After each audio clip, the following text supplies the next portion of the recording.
So today it's all about the beret, and welcome back to the Crochet Crowd as well as my friends over at yarnspirations.com. So today we have 3 patterns that you see here. They're each the same. So there are 3 videos that will be appearing on YouTube. Each will be their own thumbnail so that you can see that. So if you love this one here and you've just followed this one, you don't need to change that. It's the same video. So all 3 videos for these will be exactly the same. So it's just a matter of changing out the thumbnail. So what we have here is that it's working from the top down. So we're gonna start in the crown area and work our way out and then come back in like this. So what you're going to notice is that when you finish this, this brim here will be a lot deeper on all 3. And what this is, and I keep saying that, I'm sorry about that, you fold it in and then you sew it on the inside, and that's going to create an extra thickness to your brim. But you can also put an elastic stretchy thing that's elastic that's optional inside. So not like a rubber band, but the fabric elastic. You can put it around your head, get the right kind of ideas, secure it, and then when you go to fold it over, put that inside, so then the brim will be elasticized for you. So that's something that you can do. So you'll be using a Red Heart Soft today. You could use your Red Heart Super Saver. I'm gonna be using Bernat Premium yarn. A 5.5mm size eye crochet hook is the prescription today, and we're going to begin. So let me take you to the Bridgette pattern here. Again, they're all written the same, but I will be focusing on that one in particular as following the instructions. So let's begin to look at that next. Let's begin our beginning chain, and we're just gonna create a slip knot. This is classified as an easy level. Could almost be a beginner if you're that determined. And you're going to chain a total of 5. So 1, 2, 3, 4, and 5, and slip stitch to the 5th one away, which is the very starting, to form the ring, and pull through. And you have the ring, and make sure that the straggler will be wrapped around the ring so that you can get that stuck underneath so you don't have to sew later. Let's begin round 1 next. So the top of the berets have like a 5-point section. So using it in granny squares, it's 4, like you got 4 sides. This in case it will be 5 that you'll see when you happen to do this.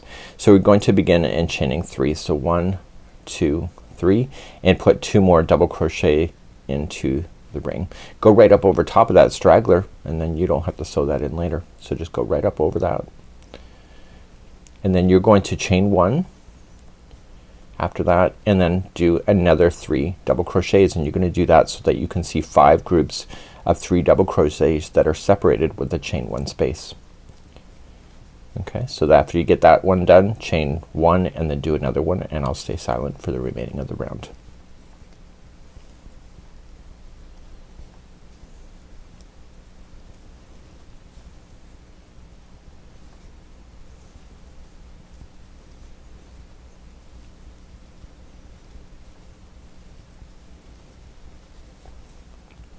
So I can see 1, 2, 3, 4 groups, so that would be a granny square. So we want to throw 1 more in. We want 5 groups of 3 double crochet.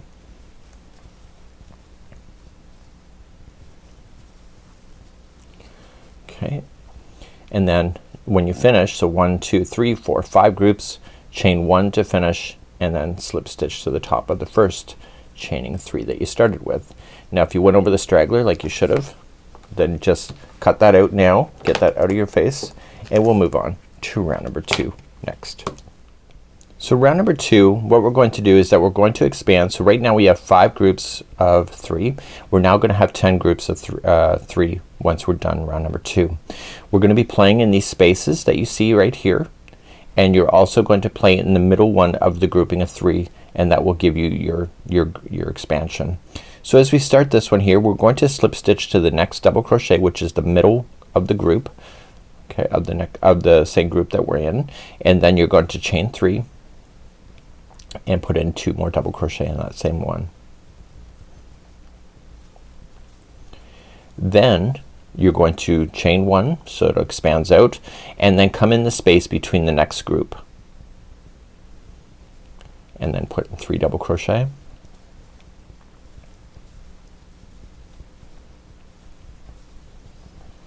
Then chain 1 to expand, and then come to the middle one of the grouping of 3. Did you get that? So you're playing in the middle one of each of the groups, and also the chain 1 spaces in between, and you make sure that you chain 1 in between these as you're going around. Please do this. This is round number 2.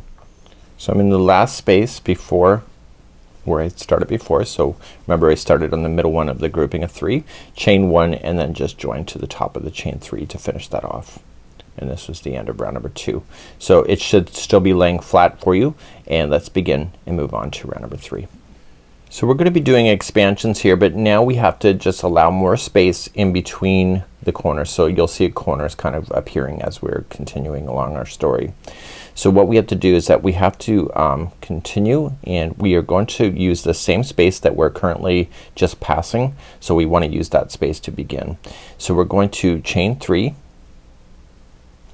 and you are going to double crochet 2 times in there.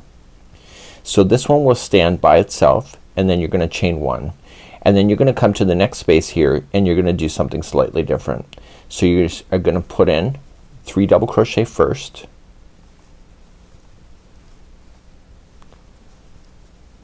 and then chain 1, and in the same one 3 double crochet again.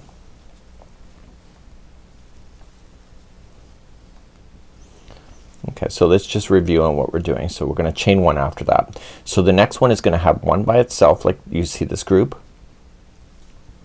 This is important because the remaining of the growth is like this. And then chain 1, and then you'll come to the next empty one, and you'll do the same thing with this special one that you did right here. So that is your expansion. So 3 double crochets to start the journey, and then chain 1, and then 3 double crochet back in the same one. So please do this all the way around. This is round number 3, and as we're progressing you'll see this more and more. The difference is that there will be more standalone groups of 3 in between these, and these corners will maintain themselves. So chain 1, the next one's 3 groups, or 1 group of 3 on its own, chain 1, and the next one is then this corner idea of 3 double crochet, chain 1, 3 double crochet. This is round 3. Please do this, and I'll see you at the end of this round.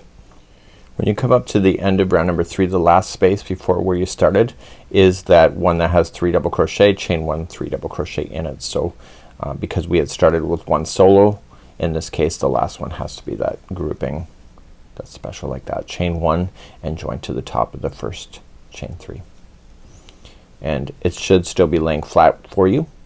And let's continue into round number 4. In round number 4 we're gonna give this an opportunity to stretch itself out without expanding, so we're just going to allow that to happen.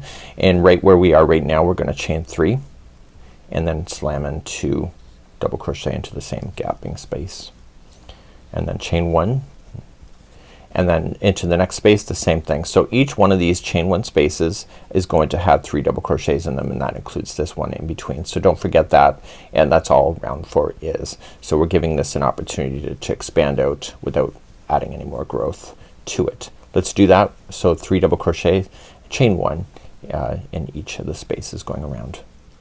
So I'm just finishing the last one before the first one starts, and then just join it to the top of the chain 3. Let's move on now to round number 5. We're gonna do another expansion. It should still be pretty flat for you, and let's continue to round number 5. So round number 5 is similar to round number 3, how we did the expansion. So we had 1 on its own, and then we had this grouping of 2 that you see. The difference of round number 3 versus 5 is that there's gonna be 2 of these groups first, and then this expansion here. So that's our goal. So let's begin. So chain up 3 and put in 3 double crochet, or sorry, 2 double crochet into the first one. That chain 3 counts as a double crochet. Then chain 1 and do the next one by itself as well. So 3 double crochet, and then chain 1, and then the next one here will be an expansion. So it'll be 3 double crochet first,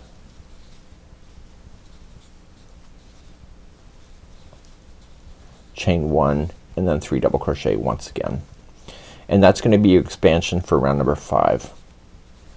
So the next 2, this one and this one, will be solos like this one, and then this next one here then will be this expansion of 3 double crochet, chain 1, 3 double crochet, and you'll keep repeating that all the way around, and I'll see you at the end of that round. So make sure you chain 1 in between these groups, and we'll finish up round 5 in just a moment. As we finish up round number 5, the one before this should be this like that. So chain 1 and then just join it to the chain 3.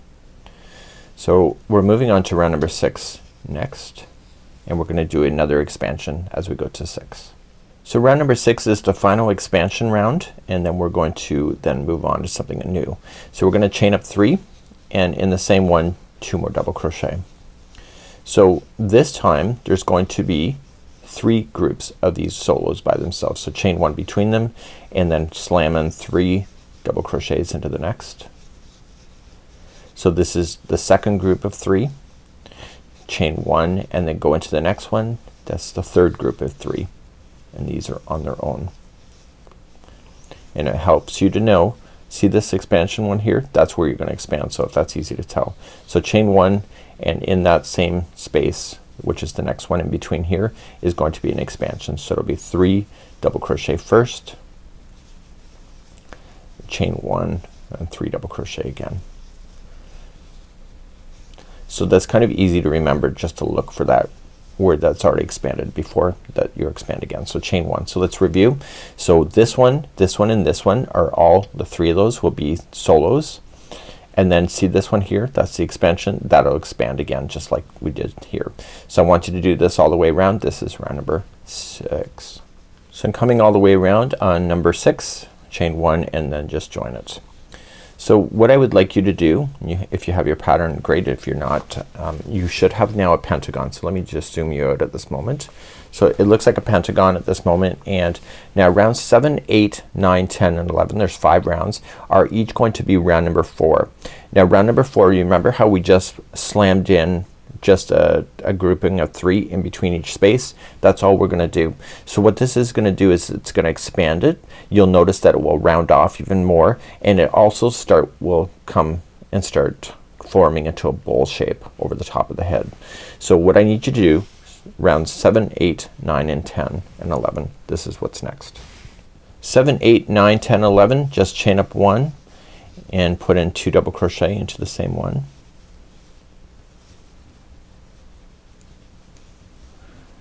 And then chain 1 and then come into the next space and do the same thing. So each space, including the expansion space, is going to have 3 double crochets in them with the chain 1 that separates those, and then when you get around you're just gonna join it to the top of the chain 3 and then begin again. So do 7, 8, 9, 10 and 11 and check it off on your list as you go, and I'll see you at the end of round number 11.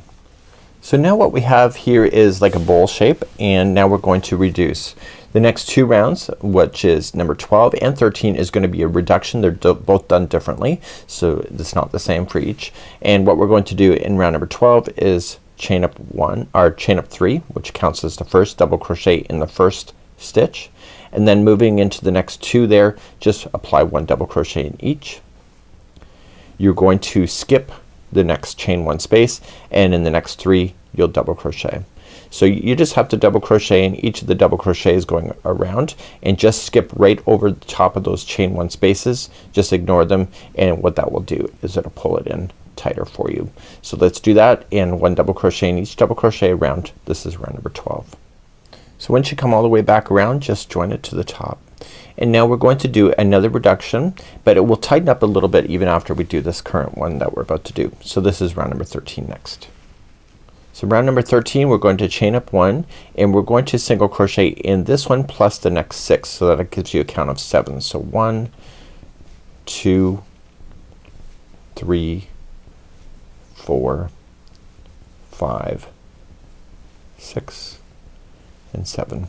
And now the next 2 become together. So to do that, you're going to stick your hook into the next stitch, pull through, then you're gonna go to the next one, pull through, and then pull through all 3. Or all 3 loops, yes. So now the next 7 are by itself. So 1, 2, 3, 4, 5, 6 and 7, and then the next 2 are together. So just pull through, and the next one pull through all 3 loops.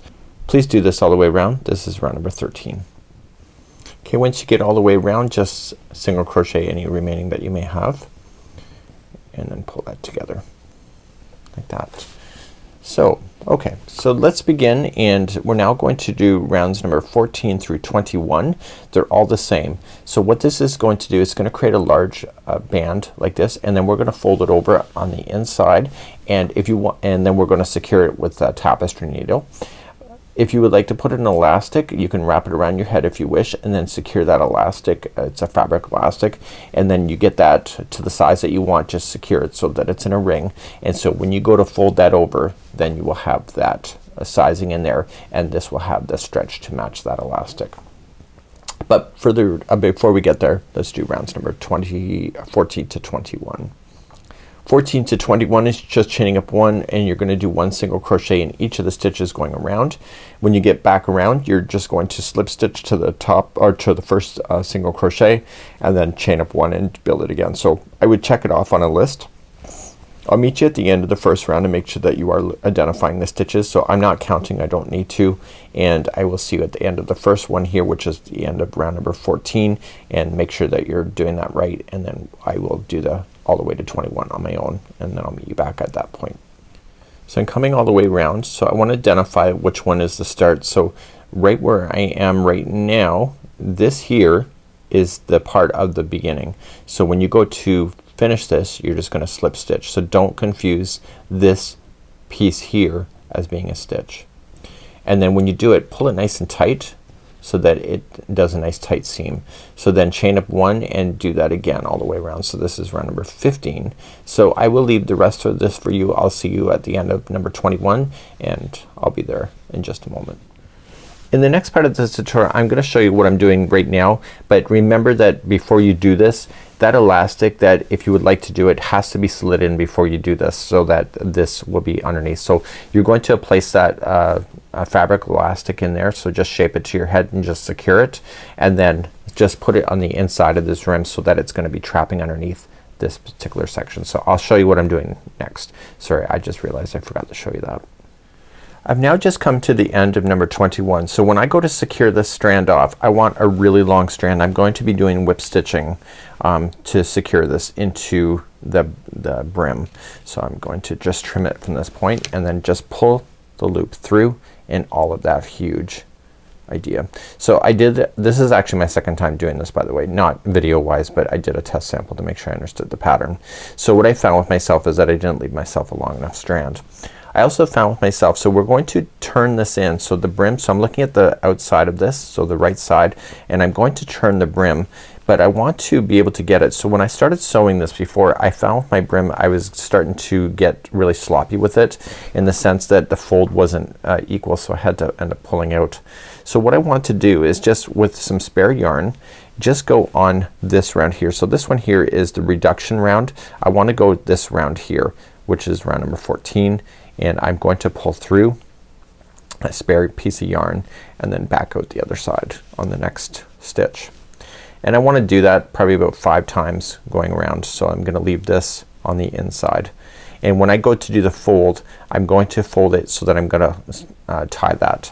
So when I go to do the fold, just straight down in, and I'm going to pull it through the loops. So 1 and 2. And what my goal is then just to tie that into a bow tie. And what this will do is that it will secure that so that it doesn't change position. So I found with myself as I was sewing, then I was starting to sew, so then it was getting smaller and smaller like that. So I'm going to just choose somewhere else and do the same thing. So it's up to you if you want to do that. It's your call, and I know with myself is that I will screw this up if I don't. So your call on what you would like to do. So now I'm ready to sew this completely shut. So the brim has been turned over, so if you have the elastic, it'll be sitting on the inside of here. So when you go and sew this, it'll be resting hidden on the inside. So you want to put this here onto a tapestry needle, and you want to take your time because you will see this yarn coming through on the good side of the project as well. So just put it through the needle, and there should be the same amount of stitches in the same around. So I just want to come down and poke it through the one side and come to the same level that we had been securing. So it's round number 14. So if you're not sure, if you've marked it, you'll be able to see. So you're gonna come through and pull. Now these ties that I did are just merely suggestions, so if you're noticing that it's off a little bit, just undo it a little bit and then retry. So I want to come in to the next stitch and directly across and secure that band on the other side. Sorry, I think I'm out of the view. So just pull through. That's what happens when I have to have it for myself. So I want to do a nice job on that so that it looks consistent. So I'm going to jump to the next stitch on the other side and stay on the same level so I can see it just barely right here. If you don't want to see this at all, what you can do is that when you come through the front, come on to the other side, just stay on the fibers in the back of that brim and just do that if you would like to. It's your call. It's your creativity. And then coming through. And just as a sign of you know, progress, I like to pull the stitch markers as I pass them because it feels like I'm getting stuff done. And so I'm going to jump to the next stitch and the next stitch. So you'll see pretty much every other stitch is going to have this small little line there. And I want you to do that all the way around. That's it. So I'll see you at the end of this round where we'll fasten off, and this is awesome. So the first time I did the sewing I just screwed it up so bad because I didn't realize it was unfolding itself and I was securing it on the other side in the wrong location. Noticing that I didn't turn that over. If you're good, you're good, right? So whatever you need to do, I'll see you at the end of this round. Okay, now that I've gone all the way around, the brim is permanently folded and sewn.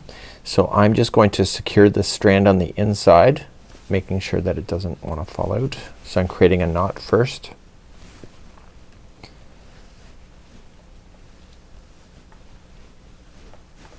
Okay, and then what I can do then is just drag it in and out at of the inside of the brim. So don't make sure that needle doesn't hit the other side of this. So I know from experience. So I'm just gliding it along the fibers that are on the inside of the hat. So back and forth a total of 3 times we'll secure this so that it should never fall out on you. And of course if you need to tie another knot, that's up to you, but you shouldn't have to. So now that it's secured, you can just cut that right into the project itself, and therefore you have a hat to enjoy. So this is pretty awesome, right? So let me just back you out. So this is what we did today. Nice good brim like so, and this is actually my second one. So I got 2 things for the donation box, a red and a blue, and this was my just tester to make sure that I understood the pattern and etc. So whatever you decide to do with your berets, great, good for you. Have a great day, and we hope to see you again right here in the Crochet Crowd, and we obviously have more patterns and stuff coming out in the future. We'll see ya and have a good day. Bye bye.